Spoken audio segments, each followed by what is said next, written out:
చూస్ country delight, live better. ఇప్పుడే country delight app ని download చేసుకోండి. దామచర్ల సత్య గారికి, మా ఆత్మీయ సోదరుడు సహచర మంత్రి శ్రీ స్వామి గారికి, ఎందుకంటే నేను ఎప్పుడు కూడా బాలవీరేంజనేశ్వరం గారి గారి స్వామిని ఎంతో ఆప్యాయంగా పిలుచుకుంటూ ఉంటాను. అదేవిధంగా 20 సూత్రాల పథకం చైర్మన్ నక్కా దినకర్ గారికి, మార్కాపురం ఎమ్మెల్యే కందుల నారాయణ రెడ్డి గారికి, కనిగిరి ఎమ్మెల్యే ఉగ్ర నరసింహారెడ్డి గారికి, గిద్దలూరు ఎమ్మెల్యే అశోక్ రెడ్డి గారికి, సంతనూతులపాడు ఎమ్మెల్యే విజయ్ కుమార్ గారికి, కందకూరు ఎమ్మెల్యే నాగేశ్వరరావు గారికి, చీరాల ఎమ్మెల్యే ఎంఎం కొండయ్య గారికి, అదేవిధంగా ఎరెక్సన్ బాబు గారికి, కొండపి మార్కెట్ యార్డ్ చైర్మన్గా ఎన్నికైనటువంటి సోదరమణి తిరుపతమ్మ గారికి, స్టేజ్పై అదేవిధంగా మాల కార్పొరేషన్ చైర్మన్ విజయ్ కుమార్ గారికి, అదేవిధంగా కొంటేపి మార్కెట్ యార్డ్ మెంబర్లకు ప్రతి ఒక్కరికి కూడా హృదయపూర్వక నమస్కారాలు. స్టేజ్ మీద ఉన్నటువంటి పెద్దలకు, తెలుగుదేశం పార్టీ కుటుంబ సభ్యులకు, పత్రికా మిత్రులకు, పోలీస్ సిబ్బందికి, ఇక్కడికి వచ్చినటువంటి తెలుగుదేశం పార్టీ కుటుంబ సభ్యులందరికీ కూడా పేరు పేరున హృదయపూర్వక నమస్కారాలు. ఇప్పటికే చాలా ఆలస్యమైంది. అదేవిధంగా అనేకమైనటువంటి విషయాలు కూటమి ప్రభుత్వం గెలిచిన తర్వాత సంక్షేమం, అభివృద్ధి వీటన్నిటిని కూడా సమానంగా తీసుకెళ్తూ రాష్ట్రంలో ఎన్నో ఆర్థిక ఇబ్బందులు ఉన్నప్పటికీ రాష్ట్రాన్ని ముందుకు తీసుకెళ్తున్నారు మన గౌరవ ముఖ్యమంత్రి శ్రీ నారా చంద్రబాబు నాయుడు గారు. ఏదైతే మేము ఆ రోజు కూటమి ప్రభుత్వం సూపర్ 6 పథకాలను చెప్పి ప్రజల దగ్గరికి వెళ్ళామో, ఆ సూపర్ 6 పథకాలన్నీ కూడా సూపర్ సక్సెస్ గా విజయవంతం చేసి ఈ రోజు ప్రజలందరికీ త్వరగా తొలి అడుగు అనేటువంటి ఒక నినాదంతో కూడా ముందుకు వెళ్ళడం జరిగింది. ఈ రోజు సంక్షేమ పథకాలన్నీ ఇస్తా ఉన్నాం, అభివృద్ధి చేస్తా ఉన్నాం. అదేవిధంగా ఏవైతే ఈ యొక్క కార్యక్రమాలతో పాటు అనేకమైనటువంటి సమస్యలు కూడా ఈ రోజు పరిష్కరించడం జరుగుతూ ఉంది గ్రామాలలో. ఆ రోజు గ్రామీణ వ్యవస్థను నిర్వీర్యం చేసినటువంటి ఈ యొక్క వైఎస్ఆర్ పార్టీ ఈ రోజు గ్రామాలలో కూడా ఎక్కడ చూసినా సీసీ రోడ్లతో ఈ రోజు కలకలలాడుతూ ఉన్నాయి.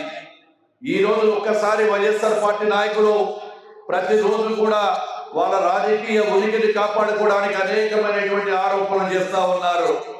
ఈ రోజు ఎందుకు మీరు ప్రజలకు జగన్మోహన్ రెడ్డి గారు బయటికి వచ్చి నేను పాదయాత్ర చేస్తానంటున్నాడు. ఆ రోజు పడదాల దాపున బతికి పడదాల దాపున ఉన్నటువంటి నాటి ఈ యొక్క జగన్మోహన్ రెడ్డి గారు ఈ రోజు వచ్చి ఎక్కడెక్కడో ఈ రోజు మీటింగ్లు అంటూ కూడా అనేకమైన సమస్యలు పెట్టి ప్రజలకు ఇబ్బందులు పాటు చేస్తా ఉన్నారు. ఈ రోజు 151 సీట్లకు 5 పక్కకు పోతే 11 సీట్లకు పరిమితమై ప్రతిపక్ష హోదా కూడా దక్కలేదు. మీకు ప్రతిపక్ష హోదాకు కూడా దక్కని మీరు ఈ రోజు ప్రశ్నించే హక్కు మీకు లేదని కూడా తెలియజేస్తా ఉన్నాను. ఈ రోజు వైఎస్ఆర్ పార్టీ నాయకులు మేము కూడా పాదయాత్ర చేస్తామంటున్నారు. ఎందుకు చేయాలో మీరు ఒక్కసారి ప్రజలు ఆలోచన చేసుకోవాలి. మేము ఏమైతే ఇచ్చిన మాట ప్రకారం 3000 4000 చేసినందుక, దీపం పథకం ఇచ్చినందుక, తల్లికి వందనం ఇచ్చినందుక, ఉచిత బస్సు ప్రయాణం చేసినందుక, అన్నదాత సుఖీభవ ఇచ్చినందుక, ఏ కార్యక్రమాన్ని తీసుకున్నా ఈరోజు సక్సెస్ఫుల్ గా మేము పనిచేస్తా ఉన్నాం. ఈరోజు ప్రభుత్వం ఏ కార్యక్రమాన్ని తీసుకున్నా అటు నీటిపారుదలలో కానీ అభివృద్ధిలో కానీ ప్రతి ఒక్క దాన్ని కూడా మేము తీసుకెళ్తున్నామని చెప్పి మీకు తెలియజేస్తా ఉన్నాను. ఈ రోజు యొక్క ప్రభుత్వం వచ్చిన తర్వాత నా శాఖకు సంబంధించినటువంటి R&B రహదారులు గతంలో మీరు చూశారు, నడవలేనటువంటి పరిస్థితి. పక్క రాష్ట్రాలు సైతం మన రోడ్ల మీద జోకులు వేసుకునే వాళ్ళు. అటువంటిది ఈరోజు కేవలం 3.5-4 నెలల లోపల 1050 కోట్ల రూపాయలు ఖర్చు పెట్టి గుంతలు లేని రాష్ట్రంగా తెచ్చిన ప్రభుత్వం ఈ రోజు కూటమి ప్రభుత్వం అని కూడా తెలియజేస్తా ఉన్నా.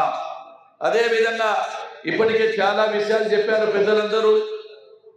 ఖచ్చితంగా కొండేపి నియోజకవర్గాన్ని మా సోదరుడు స్వామి గాని, అదేవిధంగా సత్య గాని, ఇక్కడే చాలా మంది శాసనసభ్యులు ఉన్నప్పుడు నిత్యం కూడా మన రహదారుల బాధల గురించి ఎన్నోసార్లు చెప్పడం జరిగింది.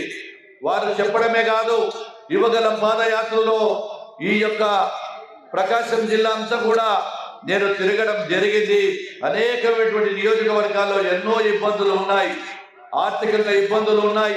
అదే విధంగా మనకు ఈరోజు నిధులు లేకపోయినప్పటికీ ఆర్ఎండ్బి శాఖ ద్వారా త్వరలోనే ఇంకా కొన్ని రోడ్లకు కూడా మేము ఈ యొక్క నిధులు తీసుకుని ఆ రహదారులను బాగు చేస్తామని చెప్పి తెలియజేస్తూ ఈ కార్యక్రమంలో ఒక విషయం చెప్పదలుచుకున్నా.